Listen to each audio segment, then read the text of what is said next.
मी तुम्हाला शब्द दिला होता, जोपर्यंत माझे हातपाय चालतात, तुमच्या सेवेसाठी येत असतानाच माझे हातपाय कायमचे दिसावे. पण मला अभिमान वाटतो की मी रिकाम्या हाताने नाही, तर तुमच्या कामाची फाईल छातीशी धरूनच या जगाचा निरोप केला. शेवटच्या क्षणीही माझ्या डोळ्यासमोर फक्त तुमचा चेहरा. माझा स्वभाव थोडा रोखठोक होता. कधी कुणावर ओरडलो असेल गंभीर व्हावं लागेल. पोरांनो, ही पवारांची तिसरी पिढी सुद्धा कामाची माणसं म्हणूनच ओळखली गेली पाहिजे. सुनेत्रा, सुप्रिया ही पोरं आता मोठी झाली असली तरी त्यांच्यावरचा तुमचा हात काढू नका. त्यांना पवारांचा संस्कार आणि कामाचा ध्यास दोन्ही घ्या. सुप्रिया, राजकारणात आपण वेगवेगळे झेंडे घेतो, वेगवेगळे रस्ते निवडतो, पण आपल्या रक्षाबंधनची गाठ कधीच सैल पडली नाही हे तुला माहिती आहे आणि मला. साहेब, आज पहिल्यांदा तुमचा हा पठ्ठा वेळेत ते पोहोचू शकतो. निघालो तर वेळेतच होतो, पण आज नियतीच्या मनात काही वेगळंच होतं. तुम्ही मला बोट धरून चालायला शिकवलं आणि मी थेट धावायला सांगितलं. कधी तुमच्या पुढे गेलो असेल तर ती सुद्धा तुमचीच पुण्य होती.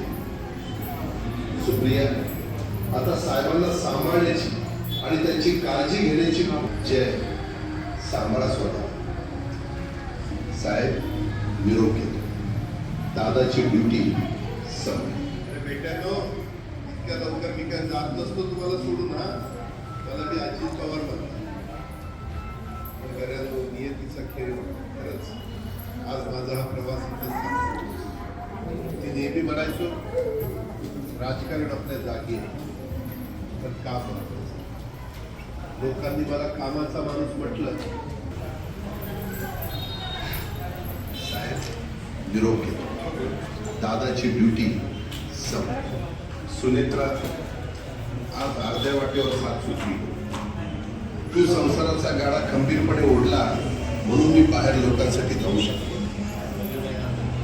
पार्थ, जय, युगेंद्र, रोहित काय रे ते केस किती वेळा सांगायचं ते नीट कर, जरा टाय लावून घे आणि शर्टाचं बटन लाव आधी. तू नेहमी म्हणायचं असतं, दादांचं भावकीपेक्षा तुमच्या सेवेसाठी येत असतानाच माझे हात पाय कायमचे दिसावे. पण मला अभिमान वाटतो की मी रिकाम्या हाताने नाही, तर तुमच्या कामाची फाईल छातीशी धरूनच या जगाचा निरोप केला. शेवटच्या क्षणीही माझ्या डोळ्यासमोर फक्त तुमचा चेहरा. माझा स्वभाव थोडा रोखठोक होता. कधी कुणावर ओरडलो असेल. तुमच्या सेवेसाठी येत असतानाच माझे हात पाय कायमचे दिसावे. पण मला अभिमान वाटतो की मी रिकाम्या हाताने नाही, तर तुमच्या कामाची फाईल छातीशी धरूनच या जगाचा निरोप केला. शेवटच्या क्षणीही माझ्या डोळ्यासमोर फक्त तुमचा चेहरा. माझा स्वभाव थोडा रोखठोक होता. कधी कुणावर ओरडलो असेल. तुमच्या सेवेसाठी येत असतानाच माझे हात पाय कायमचे दिसावे. पण मला अभिमान वाटतो की मी रिकाम्या हाताने नाही, तर तुमच्या कामाची फाईल छातीशी धरूनच या जगाचा निरोप केला.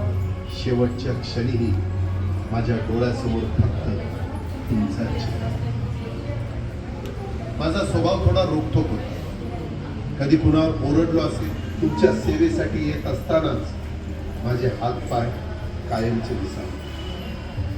पण मला अभिमान वाटतो की मी रिकाम्या हाताने नाही, तर तुमच्या कामाची फाईल छातीशी धरूनच या जगाचा निरोप केला. शेवटच्या क्षणीही माझ्या डोळ्यासमोर फक्त तुमचा चेहरा. माझा स्वभाव थोडा रोखठोक होता. नटराज कलादालनामध्ये या ठिकाणी आपण बघितलं की अजित पर्व या नावाचं अजितदादांच्या छायाचित्राचं प्रदर्शन गेले 2 दिवस या ठिकाणी सुरू आहे.